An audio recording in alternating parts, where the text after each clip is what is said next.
sur les montagnes et ça agit sur la mentalité et sur l'atmosphère d'un secteur.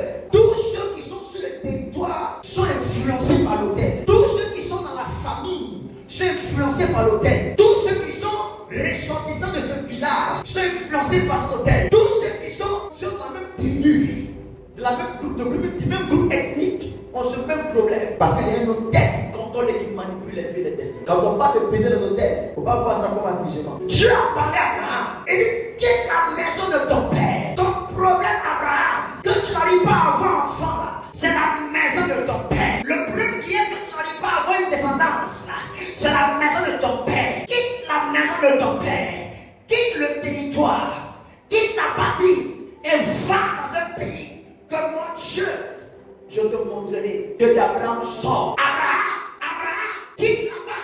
Il y a des hôtels. Ils habitaient la Mésopotamie. Là-bas, là, c'est des sorciers, c'est des féticheurs. Là-bas, il y a trop d'idolâtrie. Si tu restes dans cet environnement, tu ne pourras pas penser là. Ce soir, que la main de Dieu te fasse sortir de là où Jésus.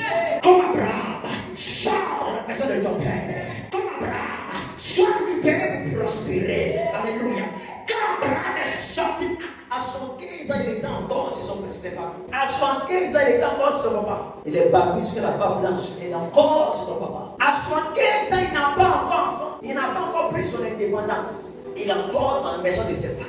À 75 ans, il n'a pas encore acheté sa première voiture. Il est encore dans la maison de ses parents. Mais quand Abraham a été libéré de cet hôtel, les temps qui ont suivi, Dieu a commencé à le rendre prospère et élevé.